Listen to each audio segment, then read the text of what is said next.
ముఖ్యమైన విషయం స్థాపన చేస్తా ఉంది. ఒకటి మనం చూసినట్లయితే చూడండి, మనం తనలాగా ఎంతో దూరం వెళ్ళాల్సినటువంటి అవసరం లేదు.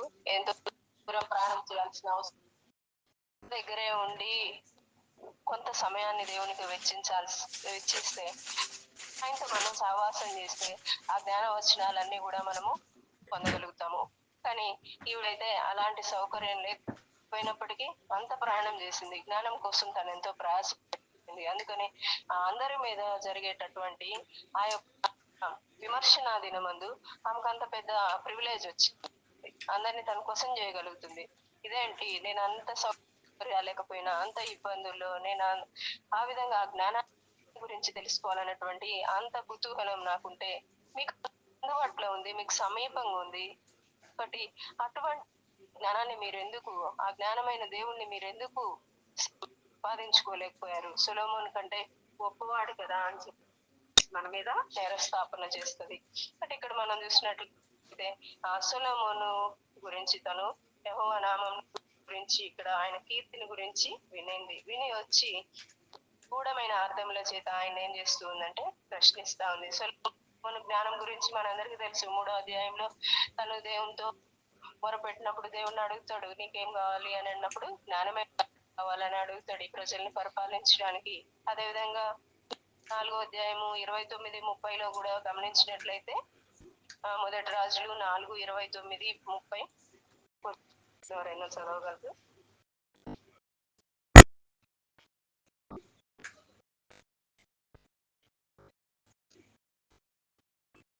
దేవుడు జ్ఞానమును బుద్ధిని వర్ణింపశక్యం కానీ వివేచన గల మనస్సును మునుపు దయచేసెను కనుక జ్ఞానము తూర్పు దేశస్తుల జ్ఞానము కంటే ఐగుప్తీయుల జ్ఞానం కంటే ఇక్కడ చూసినట్లయితే దేవుడు బుద్ధి జ్ఞానము ఎంత ఇచ్చాడు అంటే వర్ణింపశక్యం గానంత ఇచ్చాడు. ఇక్కడ మన దేవుడు ఏది కూడా కొంత ఇచ్చి కొంత ఆపుకునే దేవుడు కాడు. మనం ఏం చేస్తున్నాం, ఎలా ఇస్తున్నాడు అంటే వర్ణింపశక్యం గానంత జ్ఞానం ఇస్తున్నాడు దేవుడు. బట్ ఇక్కడ మనం చూసినట్లయితే అట్లే వివేచన గల మనస్సు కూడా ఇస్తున్నాడు. జ్ఞానంతో పాటు వివేచన కలిగినటువంటి మనసు కూడా దయచేస్తూ ఉన్నాడు.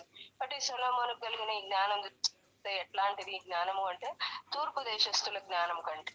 ఇక్కడ తూర్పు దేశస్తులు జ్ఞానం కలిగినటువంటి వారు మనం చూస్తున్నాం. వాళ్ళు కూడా యేసు ప్రభువు పుట్టినప్పుడు దూత చేత లేకపోతే ఆ యొక్క నక్షత్రమును చూసి చాలా దూరం ప్రయాణం చేసి వచ్చారు. బట్ జ్ఞానం కోసం అన్వేషణ చేసుకుంటూ వచ్చారు. వాళ్ళ జ్ఞానం కంటే కూడా మనం చూసినట్లయితే, అదే విధంగా మనం చూసినట్లయితే ఐగుప్తీయుల జ్ఞానం కంటే కూడా ఇది కంటే జ్ఞానం కంటే కూడా మించినటువంటి జ్ఞానం దేవుడిగా మనకి ఇచ్చాడు. అదే విధంగా ఇక్కడ మనం 10వ అధ్యాయము 23-24 వచనాల్లో కూడా చదువుతూ వచ్చాము. ఈ యొక్క జ్ఞానం గురించి విని అనేక మంది ప్రజలు దూర ప్రాంతాల నుండి ఇస్తున్నారు అనంటే సొలొమోను దగ్గరికి వస్తూ ఉన్నట్లు మనం 10వ అధ్యాయము 23-24లో కూడా చూస్తూ వచ్చాము. సొలొమోనును ధనము చేతను జ్ఞానం చేతను భూపతులందరిలో అది కూడా ఒకటి ధనం విషయంలో అలాగే ఉన్నాడు, జ్ఞానం విషయంలో కూడా భూపతులందరిలో కూడా ఆయన అది కూడా ఉన్నాడు. ఒకటి అతని హృదయం నందు దేవుడు ఉంచిన జ్ఞాన వాక్కులను వినుటకై లోకులందరూ అతన్ని చూడకూడదు. ఒకటి లోకంలో ఉన్న అందరూ కూడా ఆయన చూడాలి అని ఇష్టపడ్డారు. కారణం ఏంటి అని అంటే ఆయనలో ఉంచినటువంటి దేవుడు ఉంచినటువంటి ఆ జ్ఞానము. ఒకటి మనకు కూడా మంటి ఘట్టంలో దేవుడు ఏమి ఉంచినాడు అంటే మహిమ ఉంచాడు. లోకంలో మనము ఎలాంటి అర్హత లేని వారు అయినప్పటికీ కూడా మనల్ని కూడా దేవుని సన్నిధానంలోకి దేవుడు పిలుచుకుంటూ వచ్చాడు. జ్ఞానము, దేవుడు ఇచ్చే జ్ఞానము అనేది ఎంతో అయినటువంటిది. మనం చూసినట్లయితే యాకోబు 3వ అధ్యాయము 17-18 వచనాల్లో చూసినట్లయితే యాకోబు 3వ అధ్యాయం 17-18 వచనాల్లో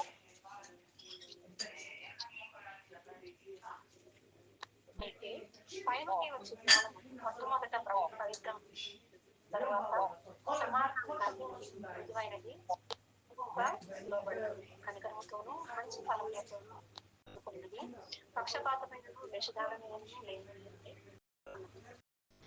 కాబట్టి ఇక్కడ మనం చూసాము ఏమంటే పైనుండి వచ్చేటటువంటి జ్ఞానం మొట్టమొదటిది పవిత్రమైనది, సమాధానకరమైనది, మృదువైనది, లోబడేది. కాబట్టి దేవుడు ఇచ్చేటటువంటి జ్ఞానము ఇంత మనం చూసినట్లయితే ఎన్ని మార్పులను తీసుకొస్తుంది. ఆ జ్ఞానం వల్ల అనేక రకాలైనటువంటి లాభాలు ఉన్నట్టు, అది మంచి ఫలాలతో నిండుకున్నట్లు, పక్షపాతం లేదు, వేషధారణ లేదు. కాబట్టి ఇటువంటి గొప్ప జ్ఞానము దేవుడు మనకు అనుగ్రహిస్తాడనమాట. ఇక్కడ మనం గమనించినట్లయితే ఈ యొక్క సొలొమోను కాలాన్ని మనం చూసినట్లయితే అది ఒక గోల్డెన్ పీరియడ్ గా మనం చూస్తాము. దేవుడు ఎంతగానో ఆశీర్వదించాడు ఇశ్రాయేలీలందరూ. ఎంతగానో వాళ్ళు సుఖ సంతోషాలతో ఉన్నారు. వారన్నీ కూడా ఒక అంతర్జాతీయమైన కీర్తి వాళ్ళకి కనిపించాడనమాట. ఒకప్పుడు వాళ్ళు కొన్నిసార్లు సంచారం చేస్తా ఉన్నారు, దేవుని కొరకు ఎదురు చూస్తూ గుడారాల్లో నివసించారు. అదేవిధంగా కొన్ని పర్యాయములు వాళ్ళు బానిసత్వంలోకి లోబడి వెళ్ళారు. అలా ఎన్నో రకరకాల ఇబ్బందులు పొందుతూ వచ్చారు. సొలొమోను టయానికి వచ్చేటప్పుడు దేవుడు ఎంతగానో ఇశ్రాయేలీయులకు స్థిరత్వము, అదేవిధంగా సమాధానము, వాళ్ళకి ఎంతో నెమ్మది, విశ్రాంతిని ఏర్పాటు చేసినట్లు మనం చూస్తాము. వాళ్ళు మనం చూసినట్లయితే పీఠలు ఒక అంతర్జాతీయంగా అనేక దేశాలకు చెందినటువంటి వ్యక్తులు, రాజులు, గొప్ప వ్యక్తులు సొలొమోన్ని చూడాలి అనుకోవడం చూస్తున్నాం. దీనికి అంటే కేవలం జ్ఞానమే. బట్టి మనం కూడా ఈ రోజు ఇలా ఉన్నాము అని అంటే ఆ జ్ఞానాధారమైన దేవుణ్ణి మనం అంగీకరించి బట్టి మాత్రమే దేవుడు మనకి స్థానాన్ని ఇచ్చాడు. మనలో ఏ ఆధిక్యత అనేది లేదు. ఈ విషయాన్ని మనము గమనించుకొని ఉండాలి. అదేవిధంగా అపోస్తుల కార్యము 8వ అధ్యాయం 27 వచనం చూసినట్లయితే, అపోస్తుల కార్యము 8వ అధ్యాయము, అప్పుడు ఐగుప్తీయుల రాణి అయిన కందకే క్రింద మంచిని ఆ యొక్క ధనాగారమంతటి మీద ఉన్న ఐథియోపియుడైన ఆరాధించుటకు యెరూషలేమునకు వచ్చింది. ఇక్కడ మనం చూసినట్లయితే కందకే రాణి మంత్రిని కూడా మనం చూస్తున్నాము. ఈయన కూడా జ్ఞానం తెలుసుకోవడానికి చాలా దూరం ప్రయాణం చేసినట్లు చూస్తున్నాం. బైబిల్లో కొంతమంది ఆ యొక్క తూర్పు జ్ఞానులు, అదేవిధంగా శేబరాణి, అదేవిధంగా ఈ కందకేరాని మంత్రి, వీళ్ళందరూ కూడా జ్ఞానం కోసం, నిజ దేవుని తెలుసుకోవడం కోసమని ఎంతో ప్రయాణం చేసినట్లు మనము చూస్తూ ఉన్నాం అనమాట. ఇక్కడ మనం చూసినట్లయితే ద్వితీయోపదేశ కాండము 28వ అధ్యాయము 1 వచనము, ద్వితీయోపదేశ కాండము 28:1.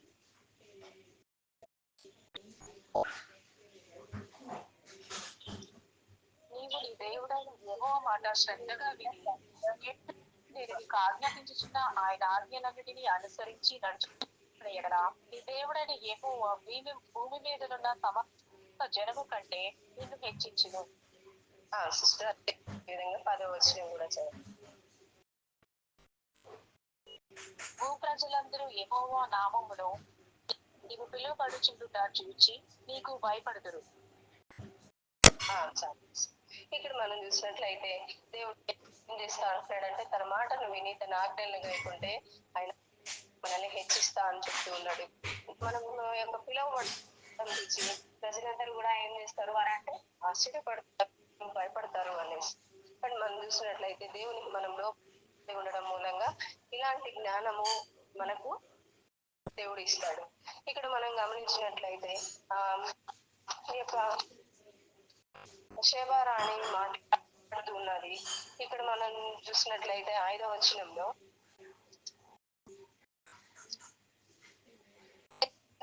మనం గమనించినట్లయితే ఇక్కడ అంతా కూడా ఆయన జ్ఞానం గురించి మాట్లాడుతూ ఉంది. ముందు వచనాల్లో ఆయన ఎన్నో ప్రశ్నలు వేసింది సొలొమోన్ రాజుని. ఆ ప్రశ్నలన్నిటికీ సొలొమోన్ రాజు ఆన్సర్ చెప్పాడు. వేటికి కూడా ఆమెకు ఆన్సర్ దొరకని క్వశ్చన్ అంటూ లేదు. కాబట్టి ఆమె హృదయంలో ఉన్నటువంటి డౌట్స్ అన్ని అడిగింది. ఎంత కష్టపడి వచ్చిందో, ఎంత ప్రయాసతో వచ్చిందో, ఎంత అక్కరతో వచ్చిందో, బట్ ఏమి కూడా తను మనసులో మళ్ళీ దాచుకోవాలా, మళ్ళీ క్వశ్చన్తో వెనక్కి వెళ్ళాలి అనుకోలేదు. అన్ని ప్రశ్నలు అడుగుతూ వచ్చింది. మన జీవితంలో కూడా ఇలాంటి అనేకమైన ప్రశ్నలు మనకు ఎన్నో బాధలు ఉంటాయి, ఇరుకులు, ఇబ్బందులు ఉంటాయి. బట్ అన్నిటికీ సమాధానం ఎక్కడ అంటే యేసుప్రభు ఉన్నది. కాబట్టి ఆ విధంగా మనం కూడా పరిష్కారము అయినటువంటి దేవుని యొద్దకి రావాలి. ఆ సొలొమోన్ దగ్గరే ఆ, తనకి పరిష్కారం దొరికితే సొలొమోన్ కంటే గొప్పవాడు. మన శరీరానికి ఈ లోకానికి సంబంధించిన ఈ భౌతికమైనవి ఆత్మీయమైనటువంటి అవసరాలన్నీ తీర్చగలిగినటువంటి పరమ తండ్రి దగ్గర మన ప్రశ్నలకి ఏమైనా జవాబులు దొరకకుండా ఉంటాయా అంటే ఏమీ ఉండవు. ఒకటి సొలొమోను అన్ని ప్రశ్నలకి సమాధానం చెప్పాడు. ఇక్కడ 5వ వచనం దగ్గరకు వచ్చేటప్పటికే ఇప్పుడు ఆమె అంతా కూడా సాటిస్ఫై అయింది. ఆమె వచ్చే పాపం కొంత ప్రయాణంలో కొంత డౌట్ గానే వచ్చి ఉండొచ్చేమో. ఎందుకు అని అంటే మనం కింద వచనాల్లో చూస్తామంటది, నేను నా దేశంలో చెప్పి నేను నమ్మలేదు అని. కాబట్టి ఆమె పాపం చిన్న డౌట్ కూడా తన మనసులో ఉండేటదేమో, అమ్మో నేను ఇంతగా వెళ్తున్నాను, అక్కడికి వెళ్ళినాక ఒకవేళ జ్ఞానము నా ప్రశ్నలకు జవాబు నేను కనుక్కోలేకపోతేనో అనుకుని ఆ ఒక డౌట్ కూడా తనలో ఉండిండొచ్చు. కానీ ఇక్కడికి వచ్చిన ఇవన్నీ చూసినప్పుడు ఆ మందిరం కట్టించినటువంటి విధానము, ఆ జ్ఞానం అవన్నీ చూసి ఆమె ఎంతో ఆశ్చర్యపడుతూ ఉందన్నమాట. ఇక్కడికి వచ్చేటప్పటికి ఆయన ఒక జ్ఞానము పరిపాలన ఇదే కాదు, ఆ యొక్క భోజనపు బల్ల దగ్గర ఆ కూర్చుండే విధానం, సేవకుల యొక్క విధానము అవన్నీ చూసి కూడా తను ఎంతో ఆశ్చర్యపడతా అనమాట. అతని బల్ల మీద ఉన్న భోజన పదార్థాలను చూస్తుంది, ఆయన సేవకుల పీఠాలను కూర్చుండే పీఠాలను చూస్తుంది, ఉపచారం చేసే వాళ్ళు ఎలా పెట్టుకుని ఉన్నారు, అదే విధంగా వాళ్ళు ఎలా గిన్నె అందిస్తున్నారు, వాళ్ళు వేసుకున్న డ్రెస్ ఏంటి, అవన్నీ కూడా చూసి ఆమె ఏం చేస్తుందంటే భయం పొందుతా ఉంది. బట్ మనం చూసినట్లయితే బట్ వాళ్ళ ప్రతి అడుగులో కూడా ప్రతి పనిలో ఎంతో గొప్పగా మామ ఆశ్చర్యచకితురాలవుతూ ఉంది. మనం చూసినట్లయితే సామాన్యులము ఒక రాజబంగ్లాలోకి వెళ్తే ఎక్కువ ఆశ్చర్యపడతాం. ఆమె ఏం సామాన్యురాలు కాదు, ఆమె కూడా రాణినే. కానీ ఈ యొక్క సులోమును జ్ఞానయుక్తమైన పనులు చూసినప్పుడు ఆమె ఆశ్చర్యపడుతుంది. అటు చూడండి, ఆమె ఆశ్చర్యపడిందంటే సామాన్యులకి ఇంకెంత ఆశ్చర్యం ఉండేటదో. ఇక్కడ మనం చూసినట్లయితే అన్ని గమనిస్తా ఉంది, ఏమేమి టేబుల్ ఎలా ఉంది. బట్ సొలొమోను వల్ల గురించి మనం ముందు అధ్యాయంలో చూస్తాం, అది చాలా ఘనంగా ఉంటది. అక్కడ లేదు ఉన్నాయని అలా రకరకాలైనటువంటి కొవ్విన దూడలు ఇవన్నీ వధించబడి ఉంటాయి అని భోజనం గురించి రాయబడి ఉంది. కొన్ని భోజన పదార్థాలు ఆయన సేవకులు కూర్చుండే విధానం ఒకటి, మనం కూర్చున్నా లేచినా గానీ అది ఎంతగానో దేవునికి మహిమార్థంగా ఉండాలి. వాళ్ళ పని, వాళ్ళ వినయ విధేయతలు ఇవన్నీ చూస్తూ వచ్చింది అనమాట. వాళ్ళు ఇవన్నీ చూసి ఆమె చేస్తుంది అని అంటే, నా దేశంలో నేను విన్నది కొంచెమే, నేను ఫస్ట్ నమ్మలేదు, కానీ చెప్పిన వాళ్ళు నాకు ఎంత చెప్పలేదంటే సాగర్ కూడా చెప్పలేదు అని అంటుంది. మన జీవితంలో మనం కూడా చూసినట్లయితే యోహాను 12:10 యోహాను సువార్త 12:10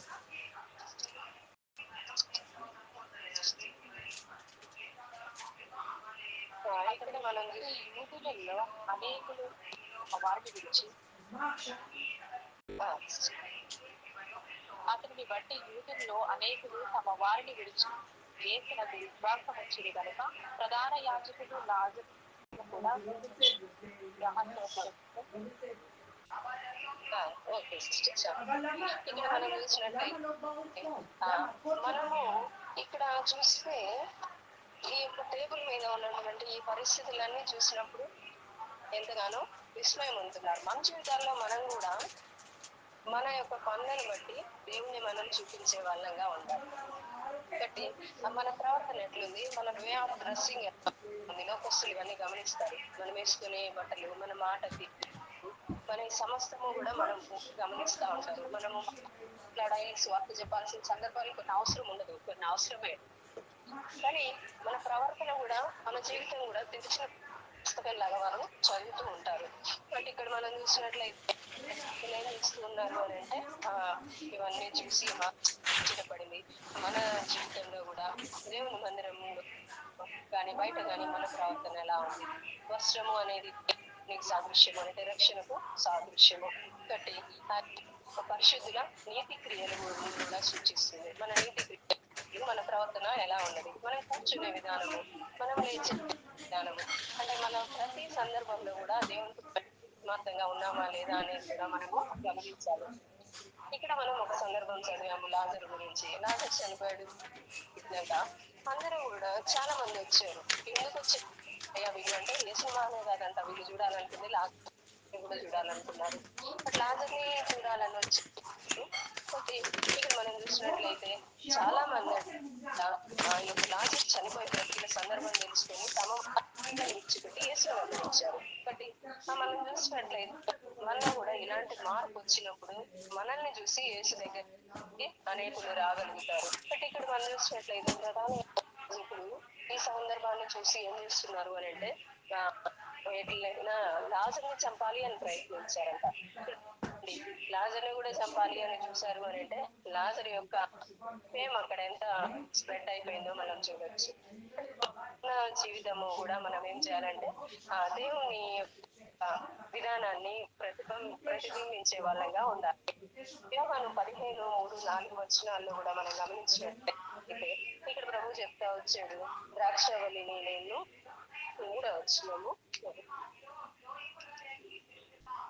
15వ అధ్యాయము 3వ వచనంలో మనం గమనించినట్లయితే నేను మీతో చెప్పిన మాటను బట్టి మీరు ఇప్పుడు పవిత్రులై ఉన్నారు.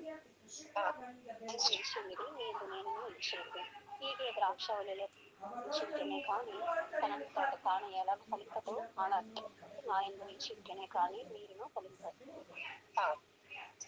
మనం దేవుని యందు నిలిచి ఉంటే మాత్రమే ఫలించే వారంగా ఉంటాం.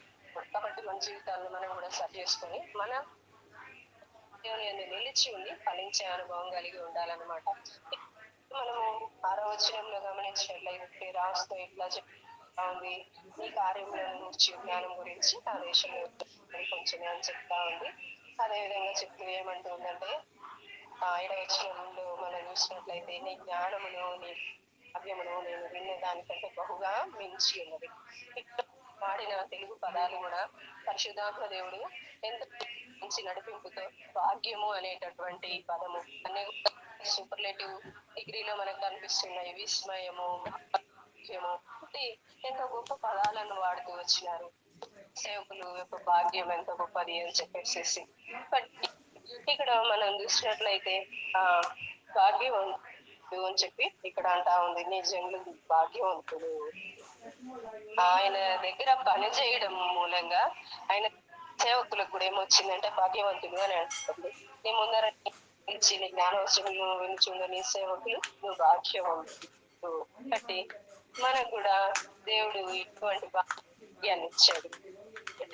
ఆ లోకంలో మనకంటూ ఏమి లేదు. మన జీవితాలు చాలా స్వల్పము. ఎంతో మందితో మనం చూసినప్పుడు మన బిడ్డల చదువుల కోసం ఎంతో కష్టపడతా ఆర్థికపరమైన ఇబ్బందులతో రకరకాలైన సమస్యలతో ఆరోగ్య సమస్యలతో ఎంతో కొట్టాడుతున్నటువంటి మనల్ని ప్రభు ఏమంటున్నాడు అంటే మనల్ని కూడా భాగ్యవంతులుగానే చేశాడు, భాగ్యవంతులనే అంటూ వచ్చారు.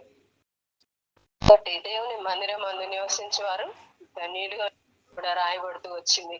కాబట్టి ఈ భాగ్యాన్ని ఎవరికి ఇచ్చాడు అని అంటే ఎవరికో గొప్ప గొప్ప వాళ్ళకి ఇవ్వలేదు. లోకంలో వేరే వారమైన మనకి ఇటువంటి భాగ్యాన్ని ఇచ్చాడు. కాబట్టి దేవుని యొక్క శిష్యులు కూడా ఆ వాక్యం చెప్తున్నప్పుడు అక్కడ ఉన్న ప్రజలు ఆశ్చర్యపడతా వచ్చారు. ఏంటి వీళ్ళు విధి లేని పామరులు కదా, వీళ్ళకి ఎలా వచ్చింది ఇంత జ్ఞానము అని చెప్పేసి. మనకు ఆ యొక్క యేసు ప్రభువునందు మాత్రమే ఆ జ్ఞానాన్ని ఆ భాగ్యాన్ని మనము సంపాదించుకున్నాము అన్నమాట.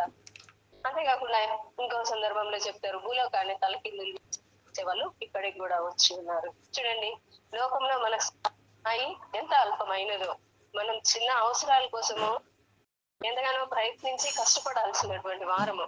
అటువంటి మనల్ని దేవుడు ఏం చేస్తా వచ్చినాడు అని అంటే ఆత్మ విషయముల్లో మనల్ని భాగ్యవంతులుగా చేస్తూ వచ్చాడు. అంతేకాకుండా భూలోకాన్ని తలక్రిందులు చేయవారు అని చెప్పేసేటటువంటి కూడా పెడుతూ వచ్చారు జనాలు. ఇక్కడ మనం చూసినట్లయితే నీ మందిరం అందు నివసించే వారు ధన్యులు అనేది మనం చూస్తున్నాం. నీ మందిర సమృద్ధిలో ఉండి వారికి ఇస్తున్నావు. కాబట్టి దేవుని మందిరంలో నివసించడమే. సొలొమోను భూలోకంలో కొంతకాలం రాజుగా ఉంటే ఆ రాజు గురించే ఇంత గొప్పగా మాట్లాడుతూ వచ్చినారు. ఆ రాజుకి జ్ఞానం ఇచ్చినటువంటి రారాజు మన యేసయ్య. కాబట్టి మన రాజు దగ్గర ఇక ఆయన యొక్క మందిరంలో ఇంత సమృద్ధి ఉంది, ఇంకెంత ఆనందం ఉంది, ఇంకెంత నిత్య జీవం ఉంది. ఇవన్నీ మనము అనుభవించే వారంగా ఉండాలన్నమాట. ఒక రాజు గురించి ఆయన జ్ఞానం గురించి ఇంత పొగెడుతూ ఉన్నప్పుడు ఒకటి ఆ జ్ఞానం అనుగ్రహించిన దేవాతి దేవుడిని మనం కలిగి ఉన్నాం. మనం ఇంకా భాగ్యవంతులం అన్నమాట. దానికనే మనం చూసినట్లయితే 23వ కీర్తనలో చూసినట్లయితే ఆ ఏమన్నాడంటే యెహోవా నా కాపరి, నాకు లేమి కలుగు, నాకు ఏమి లేమి అనేది ఉండదు, ఏది తక్కువ కాదు. ఆయన నన్ను పచ్చిగల చోట్ల పరుండ చేస్తాడు. ఒకటి ఇక్కడ మనం చూసినట్లయితే ఆ ఫాక్స్ గారి సందర్భం గురించి చెప్తా ఆయన రాస్తుంటారనమాట. సింహం పిల్లలు లేమి గలవై ఆకలి కొను గాని ఈ నక్క పిల్లలు ఆకలి కొను. ఆయన పేరుని ఆయన తెలుగులో నక్క అని రాస్తారు. ఒకటి సింహ పిల్లలు అన్నా గాని లేమి గలవై ఆకలి ఉండగలుగు కానీ ఈ నక్క పిల్లలు ఆకలి కొనవు. ఒకటి అడవికి రాజు అయినా కానీ సింహ పిల్లలు ఒకనొక సందర్భంలో ఆకలి కొనే సందర్భం వస్తుంది. కానీ ఈ నక్క పిల్లలు మాత్రం ఏం చేయరంట, ఆకలి కొనరు అని చెప్తూ వచ్చారు.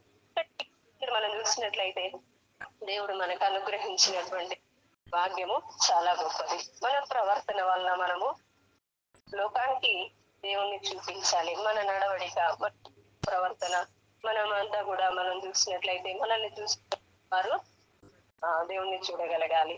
ఒకటి ఇక్కడ మనం చూసినట్లయితే ఒక సందర్భము చూస్తే ఒక దగ్గర ఒక ఆవిడ అన్ని అమ్ముకుంటా ఉందంట. ఫ్రూట్స్ అమ్ముకుంటే ఒక అతను వచ్చేసి ఆవిడని ఫ్రూట్స్ అన్ని నెట్టేసి వెళ్ళిపోతాడు. కాలుకు తగిలితే అన్ని పడిపోతాయి. ఆయన వెళ్ళిపోతాడు రెక్లెస్ గా. ఆవిడ పాపం బ్లైండ్ కాబట్టి అయిపోయినాక ఇంకొక అతను వచ్చి అవన్నీ చూసి పాపం అవన్నీ పడిపోయినాయి, కొన్ని పాడైపోయినాయి కూడా అని చెప్పేసి మంచి ఒక దాంట్లో వేసి పాడైపోయినాయి అన్ని పక్కన వేసేసి ఆవిడ పాడైపోయిన వాటికి కొంత అమౌంట్ తనిచ్చి తన డబ్బున్నవాడు కాబట్టి పోతాడు. అప్పుడు ఆవిడ అడుగుతుంది జీసస్ క్రైస్ట్ అని అడుగుతారు. అయ్యా మీరు జీసస్ క్రైస్ట్ అని అడుగుతుంది. అంటే గుడ్డామ కూడా తన కళ్ళు లేకపోయినప్పటికీ కూడా మన యొక్క ఆ వ్యక్తి సున్నాన్ని బట్టి, ఆ వ్యక్తి యొక్క చర్యను బట్టి నువ్వు యేసుక్రీస్తు ప్రభువా అని అడుగుతూ ఉంది. కానీ మన జీవితంలో కూడా యేసు ప్రభువుని చూపించే వాళ్ళంగా ఉండాలన్నమాట. ఇక్కడ గమనించినట్లయితే 9వ వచనంలో చెప్తుంది, దేవుణ్ణి ఆనందించాడు. ఏం చేస్తున్నాడంట, దేవుడు ఆనందించాడు. అదే విధంగా ఇశ్రాయేలీల మీద ఏమంటాడంటే శాశ్వత ప్రేమ ఉంచాడు. నీ ఎందు ఆనందించాడు, ఇశ్రాయేలు మీద శాశ్వత ప్రేమ ఉంచాడు, అందుకే నిన్ను రాజుగా చేశాడు. కాబట్టి ఆ విధంగా దేవుడు మన యందు ఆనందిస్తున్నాడా అనే విషయాన్ని కూడా మనము ఆలోచించాలి. కాబట్టి ఎప్పుడు మనకి ఇవ్వాలి దేవుడు కాబట్టి బ్యాంక్ లో నుండి మనం అన్ని అకౌంట్ తెచ్చుకోవాలి అనేటటువంటి ఆలోచనలు కాకుండా మనం ఏం చేయాలి, మన ద్వారా దేవునికి ఆనందం కలుగుతుందా అనేటటువంటి ఆలోచన మనము కలిగి ఉండాలి. ఇక్కడ మనం చూసినట్లయితే దేవుడు నేను ఆనందించి ఏం చేస్తాడు అని అంటే శైలీలకు రాజుగా చూశాడు.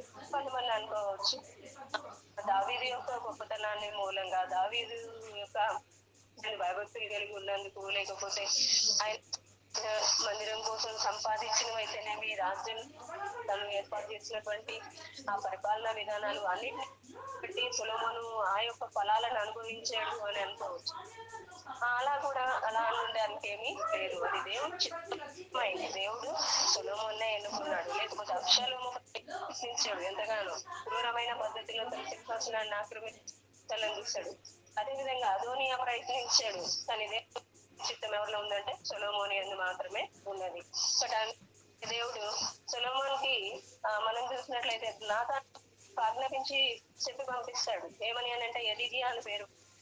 యెదిద్యా అంటే అర్థం ఏంటి అంటే యెహోవాకు ప్రియుడు. యెహోవాకు ప్రియుడు అనేటటువంటి పేరు దేవుని చేత తనకు పెట్టబడింది అనమాట. బట్ అందుకనే దేవుడు ఏం చేస్తూ వచ్చినాడంటే తన బిడ్డను, తన ప్రజలను ప్రేమించి ఆ యొక్క రాజ్యాన్ని అనుగ్రహిస్తూ వచ్చాడు. శాశ్వత ప్రేమను చూపాడు అని చెప్తుంది.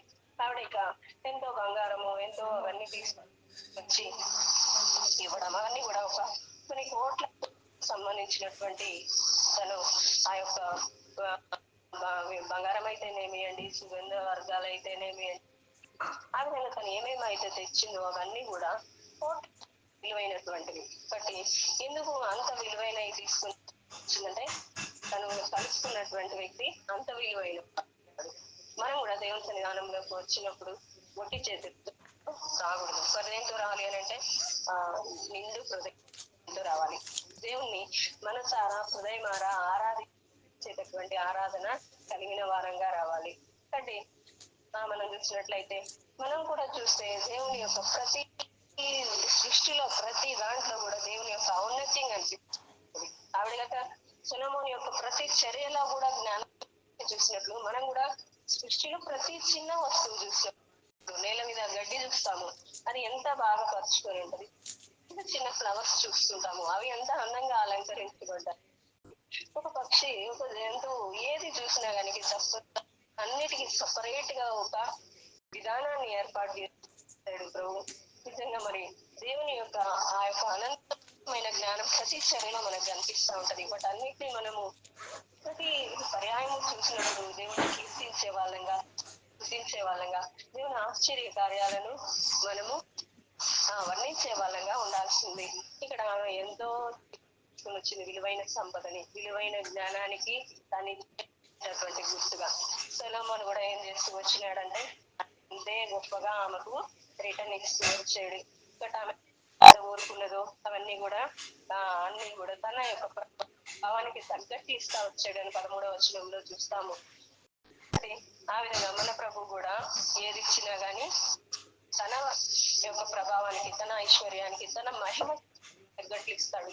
కాబట్టి ఆ విధంగా మనం చూసినట్లయితే సంబంధమైన శ్రేష్టమైన ప్రతివియు సంబంధమైనదై తీరుమేడైన తన యొద్ద నుండి వచ్చును. కాబట్టి ఇటువంటి మనము కొనుక్కునే వారంగా ఉండాలి. ఇక మనము గమనించినట్లయితే ఇక్కడ మార్కు 10:29 గమనించినట్లయితే మార్కు 10:29-30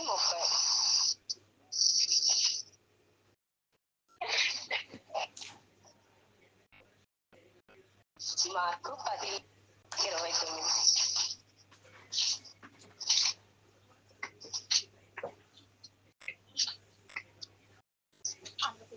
ఇట్లా నేను నా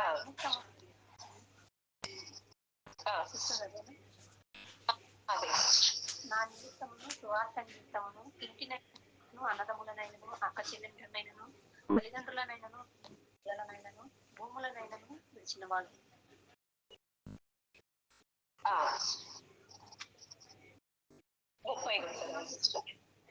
ఇప్పుడు ఇహమందు పిల్లలతో పాటు నూరంతలుగా ఇండ్లను, అన్నదమ్ములను, అక్క చెల్లెలను, తల్లులను, పిల్లలను, భూములను రాబోవు లోకమందు నిత్య జీవితాన్ని మీతో నిశ్చయముగా చెప్పుచున్నాను.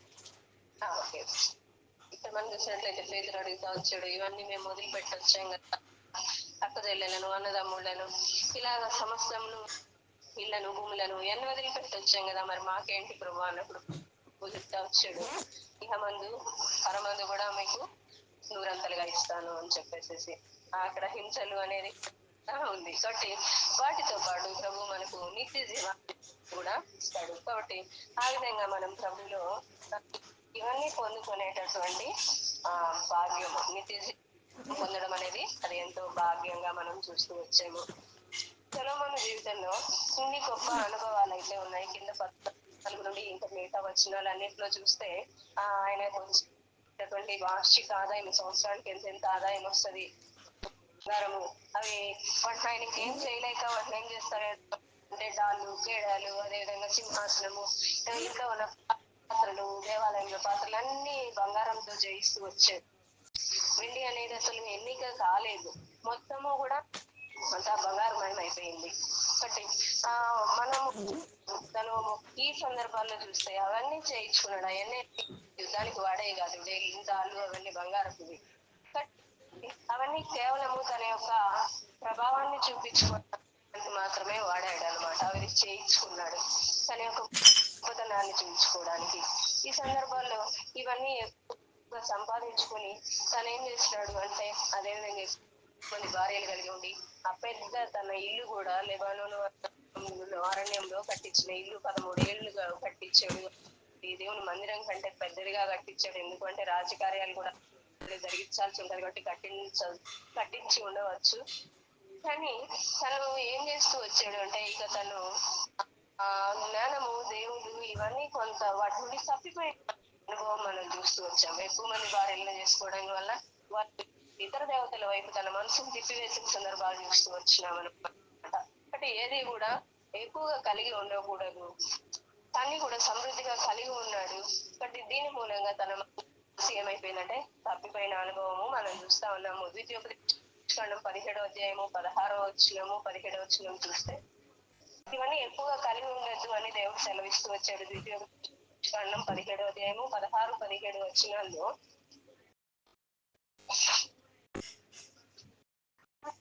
గుర్రములను విస్తారంగా సంపాదించుకున్న వలదు గుర్రములను హెచ్చుగా సంపాదించుటకు గాను జల్లను ఐగుప్తునకు తిరిగి వెళ్ళనీయకూడదు. ఎలయనగా మీదట మీరు ఈ త్రోవను వెళ్ళకూడదని మీతో చెప్పారు. బట్ ఇక్కడ మనం చూసినట్లయితే దేవుడు చెప్పాడు ఎక్కువగా గుర్రాలు అవన్నీ ఒకవేళ రాజును మీరు పెట్టుకుంటే రాజుకి ఇలాంటి లక్షణాలు ఉండాలి అని చెప్పి ఇశ్రాయేలీలకు ముందుగానే చెప్తూ వచ్చారు. అందులో ఒకటి ఏంటి అంటే ఎక్కువగా గుర్రాలు ఇవన్నీ కూడా సంపాదించుకోవద్దు అని చెప్పి హెచ్చుగా అవన్నీ సంపాదించుకోవద్దు అని చెప్తూ వచ్చారనమాట. కానీ ఐగుప్తులను కూడా తిరిగి వెళ్ళనీయకూడదు, ఈ మార్గంలోనే మీరు వెళ్ళకూడదు అని చెప్పి దేవుడు సెలవిస్తే తను ఏం చేస్తా వచ్చినాడు, గుర్రాలను హెచ్చుగా సంపాదించుకున్నాడు. ఐగుప్తు నుండి కూడా గుర్రాలను ఉన్నాడు. ఆ భార్యను కూడా ఐగుప్తు దగ్గర రాజ్యంలో తెచ్చుకున్నాడు. ఐగుప్తు రాజు కుమార్తెని ఆ ఫరోకు అల్లుడు అయ్యాడు. బట్ ఇవన్నిటి విషయాల్లో తను ఏం చేస్తూ వచ్చినాడు అంటే దేవుని ఆజ్ఞలు మీరుతూ వచ్చాడు అనమాట. అంటే ఇక్కడ చూసినట్లయితే ఎంతో జ్ఞానం కలిగినటువంటి వ్యక్తి, ఎంతో గొప్పగా ప్రవర్తించినటువంటి వ్యక్తి, దేవునితో ఎంతో ప్రార్థన కూడా మనం చూస్తాం. చాలా లెంగ్దీగా అధ్యాయంగా చూస్తూ వచ్చినాము. బట్ లెంగ్దీ ప్రేయర్ చేశాడు.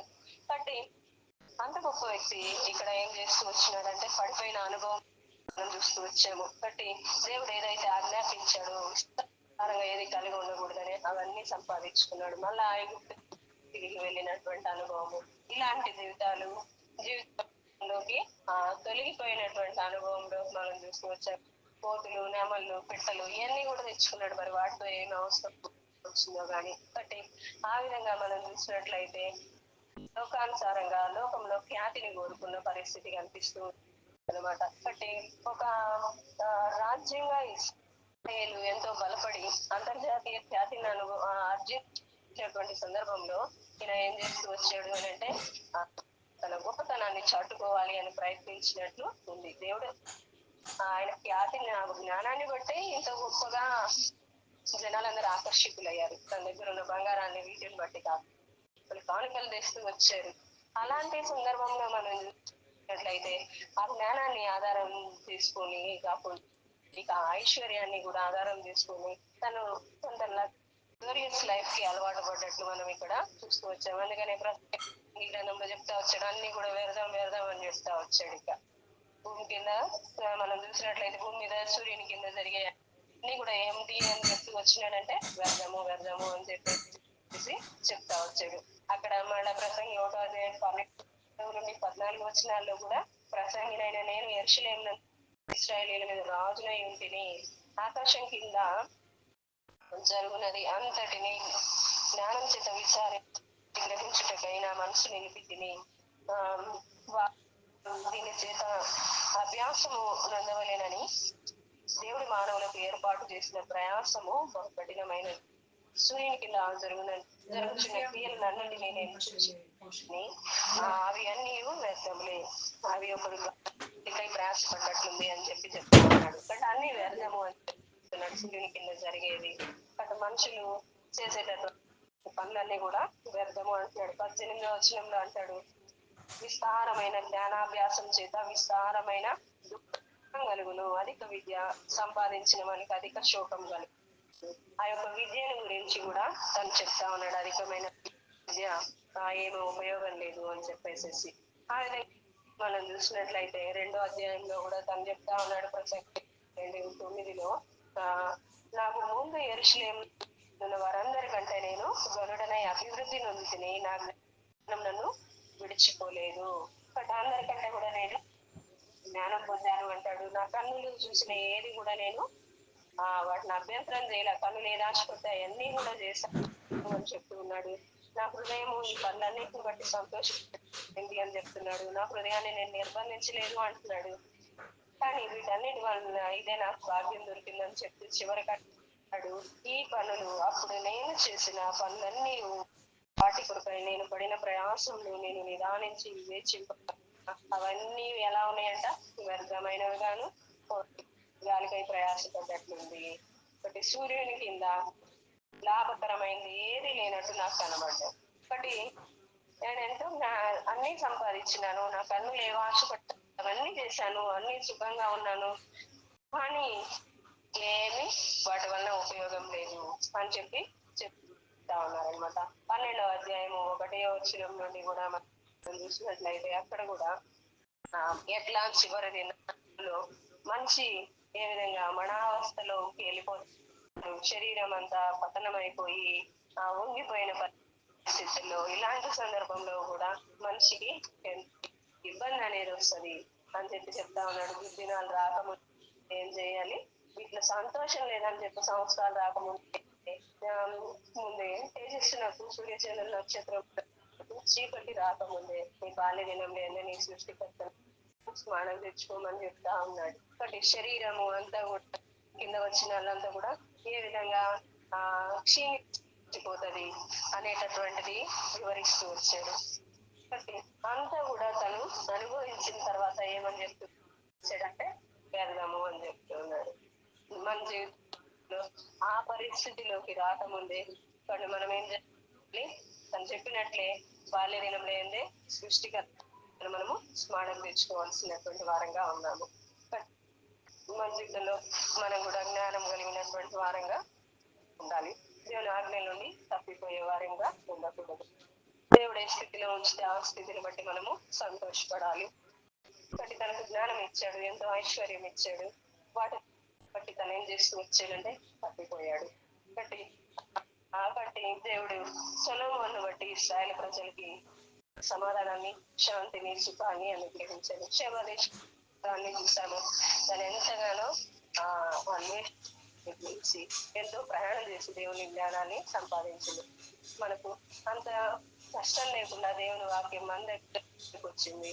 మన పూర్వీకులు దానికోసం ఎంతో ప్రయాసపడ్డారు, ఎన్నో కిలోమీటర్లు మైళ్ళ దూరాలు ప్రయాణం చేశారు.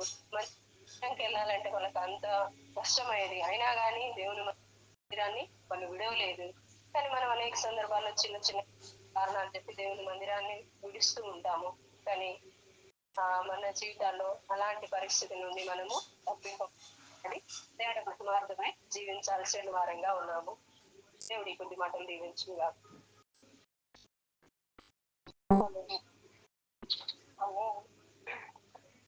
మహిమ కలుగుగాక. అర్థమైన మాటలు వింటూ వస్తామండి. మరి సహోదరి వీళ్ళ బాధ్యతలు నిర్వహిస్తూ మరి సమయం దొరికినప్పుడల్లా దేవుని సంతోషాన్ని పంచుతా ఉన్నారు. మరి అందరిని బట్టి గ్రూప్ ద్వారా మరి గారు కూడా కృతజ్ఞతలు వందనాలు తెలియజేస్తా ఉన్నాను. మరి ఇంతవరకు స్పష్టంగా మనం వెళ్ళామంటే మరి దేవుడు అనుగ్రహించిన సొలొమోను వారికి అనుగ్రహించిన మరి జ్ఞాన సంపద యొక్క గొప్పతనం అని వచ్చాము. అలాగే యెషయా దేశపురాణ భాగ్యవంతురాలైన ఆమె సొలొమోను మరి జ్ఞానాన్ని మరి కీర్తిని గురించి విన్నది అంత యెహోవా నామమును గురించి కూడా వింటూ వచ్చింది. ఉదాహరణ గల మాటల చేత సొలొమోను శోధించడానికి వచ్చినటువంటి వారికి శ్రేష్టమైన మాటలు దిష్టగా తెలియజేస్తూ వస్తారు. అది సొలొమోను యొక్క జ్ఞానం ఎంతో గొప్పదంటే మరి రాజైన సొలొమోను జ్ఞానము చేతను భూపతులందరిలో అధికుడైండెను. అతని హృదయం అంత దేవుడు ఉంచిన జ్ఞాన వాక్కులను వినటకి లోకలందరూ కూడా చూడవచ్చేవారని మనం వింటూ వస్తాము. అంత మాత్రమే కాదు కానీ ఆయన బంగారు పాత్రలో పానం చేసేవారు. వెండి యొక్క రాళ్ళంత విస్తారముగా వెండిని వాడికి చేసేవారు. అంత విస్తారమైన గొప్పతనాన్ని దేవుడు సొలొమోను రాజు గారికి అనుగ్రహిస్తూ వస్తారు. మరి సొలొమోను జీవిత విధానం కూడా వింటూ వస్తాం. మరి చివరిలో ఆయన జీవిత విధానం ఎలా ఉందో మరి దేవుని ఆజ్ఞలకు వ్యతిరేకంగా ఆయన ఎలా నడుచుకున్నారు మనం ఇంటికి వస్తాము. శవ దేశపురానికి ఎంతో దూర దేశం నుండి ప్రయాణం చేసి వచ్చినట్లు మనం ఇంటి వచ్చింది జ్ఞానాన్ని తెలుసుకున్నటకు. కాబట్టి సొలొమోను కన్నా దేశపు రాణి కన్నా మన ప్రభు అయిన యేసుక్రీస్తు ఎంతో గొప్ప దేవుడు. సొలొమోను కంటే శ్రేష్ఠుడు ఆయన. మనకి ఆయన జ్ఞానాన్ని అనుగ్రహించే దేవుడు. ఆ జ్ఞానము ఎంత గొప్పదంటే ఎంతో పవిత్రమైంది, సమాధానకరమైంది, మృదువైంది, అనుభవంగా లోబడినది, కనికరముతో మంచి ఫలముతో నిండుకొని పక్షపాతము గాని వేషధరణ గాని లేని జ్ఞానాన్ని దేవుడు మనకిస్తాడు. సొలొమోను అనుగ్రహించినట్లుగా మనకు కూడా అనుగ్రహిస్తాడు. ఎందుకంటే ఆయన శరీరధారి అయిన రోజులలో యూదులలో అనేకులు మరి తన వారిని విడిచిపెట్టి యేసునందు విశ్వాసం.